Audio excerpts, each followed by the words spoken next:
Hello Bladers, Bilal here. So today we're going to go over some launch tech, and particularly the uses of launch tech. Not necessarily trying to recreate any launch tech in particular. I would like to show proper footage of said launch tech if I can. Since this is pretty live and it's not scripted, it's going to be a little bit messy. So I'm going to try to get my thoughts in and try to do my best on the first impressions basis. So first thing, there is the fundamental line for Beyblade X, and in general is the drop line.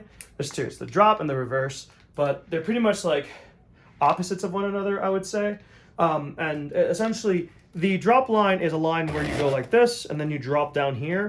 Now, there are a lot of variations on drop, so I'm not going to get into every single one of them, but I will talk about some of the common ones. So obviously, the most common one is just a regular drop, which follow the rail, you go down, and there's different versions of this kind of movement. The other version that people like to use is a sliding drop. Not that. It's not a sliding drop. We'll try to see if we can get that again. But it's a sliding drop. It's a stall. A sliding drop is basically one where you just go here and then you slam out here, and you kind of go pretty deep into the corner. So it just depends on your incline. You can bounce it against the actual wall as well to get that drop if you need to. Usually what happens with a sliding drop is that it's a very much early game position, and it's very similar to like if someone were to do a cut, which is just basically like beating their blade across the area to beat you to the spot. So the sliding drop and drop are early game fundamentals. What they do is they allow you to get the position to hit center. But here's the thing, sliding drop and a drop are both more on the attack-centric side. Those are not actual launches that is done by stamina combos usually, and most defense combos won't do it either. Instead, they may elect for using a more stall-heavy play style or technique, such as the reverse rail ride or a stall drop. Now, for attack, the drops and the sliding drops are really good in AVA matchups. Specifically the sliding drop, because the sliding drop does get you tilt position. So sliding drops give you into a really nice tilt position as well.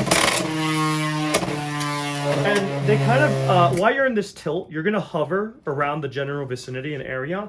And so you'll be at a deep tilt, you're hovering, and like this is actually not bad in the early game necessarily, especially if that first incline and push, you snipe somebody on that tilt because you're literally going to be pushing them into a pocket or three. But that is basically like drop, sliding drop. They're more attack-centric, they're aggressive. Next one that people like to use is the stall. So the stall, this is really important. So the drop stall starts, it can start in multiple positions, generally starts here, here, here. Those are the three positions that generally people would place them at, with this one being the more dangerous one. Most people might elect over here, they might elect over here, they might also elect over here. Those are all suitable positions.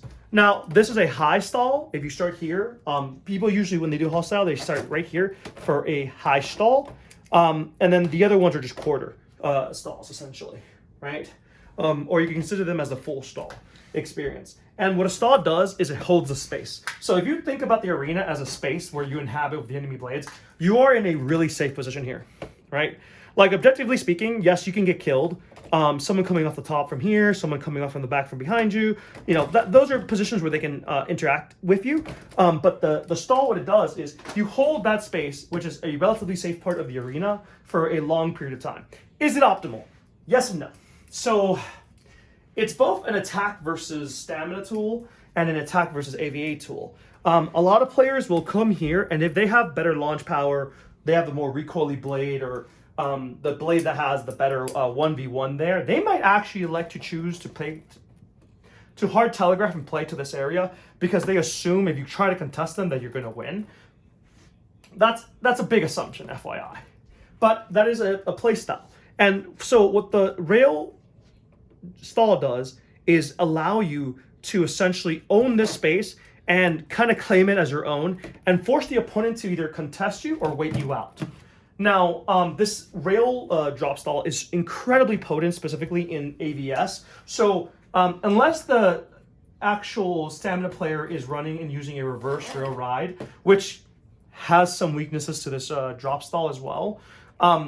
Unless they're doing that, usually the drop stall is actually a very safe bet because you're waiting for them to get out of their initial movement combo, whether it's them being on a deep tilt to face tank you or them actually being on the rail to a reverse rail ride. You're trying to get them to wait to go to center, and that's when you unleash. That's why a deep stall is actually really good into a lot of stamina because you're hitting them right as you're finishing off that apex or your max potential energy. You hit them with all the kinetic energy when they hit center. Now, that is generally the approach, but there's a little bit more nuance when it comes to the attack side of the matchup. And even in the stamina side, it's not perfect, right? Some players can wait you out. Some players can match your stall with their own and drop after you for a KO potential, depending if they have a recoily stamina blade. Same with in the attack matchup too. And then in the specific attack matchup, the issues with the drop stall is people can always recontest your area or trap you.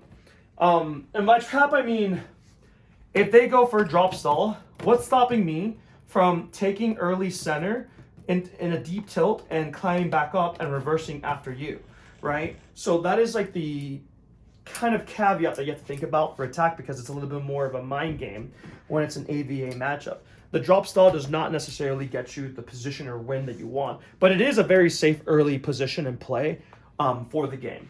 Now, there's another launch that is fairly good in the early game, and it's any launch that really, so there's a false drop, which is where you kind of look like you're going to drop, but instead of dropping this way, you're going to be dropping like this, generally in an arc like this.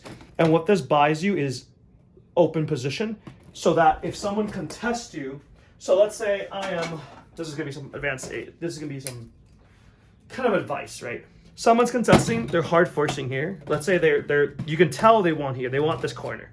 They're fighting you for the corner. They want this corner so bad. So then, as they're aiming here for the drop stall, you do a reverse. No, sorry, not a reverse. A false drop, and then you can actually take him out of the game, right? So that's the sort of thing that you can do into players like that. There's other plays you can also do as well, depending on the matchup. But that false drop is a pretty cool tool that is kind of used as like an anti-tech position. It is technically tech, to be fair. Now, what I mean to say with all of this is that when it comes to the game and the game states you're going to be experiencing, you're going to be seeing players that are going to actually try to employ some of this tech I just talked about.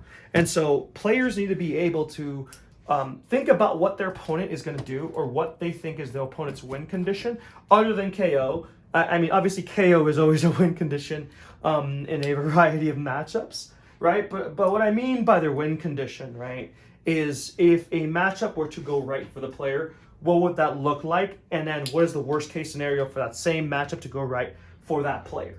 So generally speaking, I like to assess the individual matchup. A good example is rush versus kick. So shark rush, shark kick, both on 360 or whatever chosen build you want. Generally speaking, in the early game, the shark LR and rush variants are much stronger, mainly because of the movement around this area where they can trap you and hit you multiple times. Now, shark K, on the other hand, has a strong early game. Don't get me wrong, it's still shark, it's still kick. But it is a weaker early game, relatively speaking, than the early game of LR and Rush, respectively. And so because of that, you may not want to elect to fight them straight on and actually get contested on. Maybe you want to play a little bit more passively. Because on the flip side of this matchup, the Shark K usually has more stamina than the actual Rush and Low Rush builds. And the Low Rush builds have to get a very good D-stab hit in order to beat the kick build, sorry. So what the kick build can do is they can play super passive early game on a deep tilt as long as their angle doesn't get spotted by the opponent, and they can go play for a late game reverse rail rush up the stadium, right? That is pretty viable for the kick build, and then you explode later into the game while Rush is doing its early explosion, and you're trying to minimize contact or have positive defensive contact. You might get pushed around a bit. It might look close. I won't even lie. Sometimes Beyblade is Beyblade. But generally speaking, in that matchup, the Shark Kick can play more passive and hit a late game win condition, while the Rush's win condition is actually early game. And so, if you're a player and you're playing it smart, you may not want to play it. You might want to play it passively if you're, let's say, 3-0 up in a FT4 situation, because guess what? That gives me the lead here. Or you may elect to play aggressively, because guess what? I know late game what happens. You, as a competent player, might also know what happens late game, and so you understand that I'll play passive, and so you'll aim against the passive line, right? And so what happens if I play a more aggressive line, and now I have the advantage? Like, it becomes like this really fun little mind game when it comes to the AVA matchup. And I'm not saying every player thinks about what they're doing in every match. I'm just saying there's obviously instincts that are involved here. People have certain instincts and certain things and positions and launch tech that they're going to pivot to, and that is what people can make use of when they're playing against their opponent, if they know their opponent. On top of that, knowing what lines you have available to you really helps you to map out a matchup. And so usually when it comes to like 2-player practices, I really enjoy the ability to think about my launch and talk it out loud if possible, right? Or discuss what we're looking for, right? An example is if I know that I am really good at a stall here, or I can get a really high RPM stall, and I can just hold forever, right? If that's the case, I might elect to do that, and if I execute, I should be able to get that point if I do it properly. A good example is if I know I'm playing against left spin, and I know they're hard telegraphing on this side, and maybe I want to play like this and go this way, that is actually completely viable. There's nothing wrong with that. But it's all about assessing which way you want to play the game and how you want to play the game, because that's what's going to impact your matches more than just the launch tech, because the launch tech is kind of a means to an end. Now, I just showed a few of them earlier, right? And then there's the reverse line as well, which everyone is fairly aware of. But there are some other cool lines that people can get to. There's obviously this, oh my god, I'm blanking. This false drop is really nuts. But aside of that, there's slides, there's pivots into the wall, so you can do what we call like a wall bang. So like if I know someone's starting here, that wall bang here to here, instant one shot. You can wall bang off here, ricochet up to here. Right? It really depends how you want to do it. I didn't even get that. I got the rail that time, not even the wall. But it really depends on your range. There's neutral positions too that can help it so people don't look at your launch before you launch, right? But that's like a whole different topic. I think for most players that are aspiring to get better and learn how to play the game, and you know, it is launch tech. It is knowing just the very basics, which is usually just the drop launch.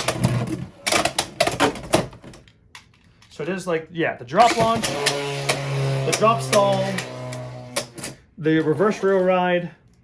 Those are the basic launches. Then there's the 50-50, 50-50. You go here, land, come back up, come here, exit quarter way. You might exit right here, you might exit right here. Some can go deep here and exit here. I don't like this exit personally on the 50-50, but hey, that's perfectly fine. There's also a 50-50 variation where you go down here like this, and then you exit as well here. Those are all different variations that just depending on how you launch and your angle and what you're planning to do. And you know, don't get too worried about landing it perfectly necessarily. Focus on just getting that general movement, because that's going to help you and your body understand what you need to do mechanically to get into that movement, right? And then you can practice for perfection and practice for, you know, replication, right? There are delayed launches as well. So every one of these has their applications, right? So let's think about this for a second. Why would I want to delay my launch? And what do I mean by delayed launch? I mean, like, if I go here, center, on a deep pivot, let me see if I can replicate what Finesse does. It's like, no, not exactly what he does. I mean, that movement will explode. So, generally speaking, there are areas of the game where you can just deep launch tilt and climb back up later on in the game. Those are good for stall conditions. Maybe you don't want to explode just off the bat, conserve more stamina, save a bit, wait, and then explode.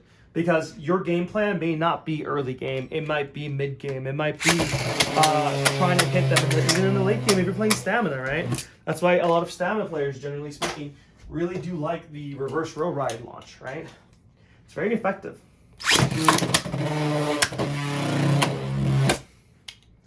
For every launch players can replicate, there is a rationale for those launches, right?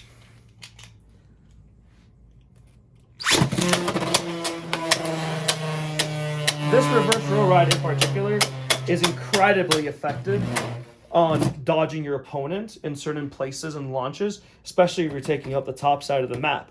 But if they start interacting with the bottom side, it could be GG. Because, for example, if they go ahead and do like a flat launch, notice one thing, my movement, I go like this, right? If my blade is going this way and I'm going this way, I'm going to knock him out, even though that's a basic technique, right? This is the kind of benefits that you have to think about. Other things to think about.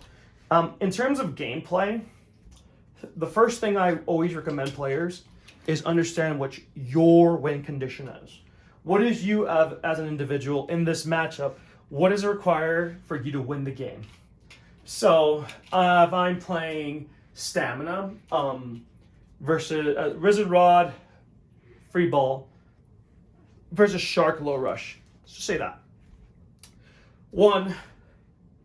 First 3 seconds of being in the stadium when Shark is at its peak power, I want to avoid contact.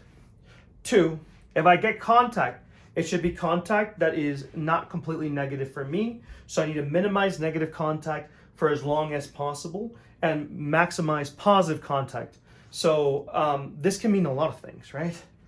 3, I have to frickin' dodge the burst condition. I know I can hit, if I hit late game, I likely win by spin finish. So then I just need to dodge, not more than anything, burst and KO. Now, burst means I have to probably just put my blade in a position to not get bursted or to minimize burst, so tilts, or being against the rail in a way that the shark can't get behind you, right? So if I'm moving up this way usually, as the Wizard Rod, the shark can't usually go this way behind me unless they're reverse row riding with me, which we don't want to talk about that situation. Hopefully you never get into that situation where the shark is following your Wizard Rod like that, because that's terrifying. But that is kind of the concept that you can think about when you're playing that matchup. And how do you hit that win condition? Okay, well, this player I'm playing against, they know how to really launch well on the shark. So I think if I go for the reverse, I might get caught. He's caught it before, so he might catch me if I do the reverse. Okay, well then don't do a reverse of the same area. You could do a reverse further up than what you're used to. So instead of starting here, you could start right here, and maybe when he aims for here, and he calls it wrong. And now you get a better position from it. He gets his rush, right? But you're now all the way over here, and you could probably play the game out and even drop on him when he's going down for a 3-point play potential, or just to stymie a little bit of his aggression, because I'll send him into the rail really quick, and he'll use even more stamina than you wouldn't earlier, right? So you have to figure out as a player, 1, what do I need to win? And 2, how do I win into my opponent's combo? The opponent's going to think the same thing, but we can talk about that later because it's a little bit more advanced. For the time being, I want players to focus on 1, why they're doing a launch tech, and 2, the matchup knowledge that they have right now and what it takes to win that matchup. I also want players to be objective. Sometimes we get lucky crits, you know? I get lucky crits, opponents get lucky crits, it happens. Those are not viable from a data perspective. Generally speaking, you run that matchup 100 times in that same launch condition.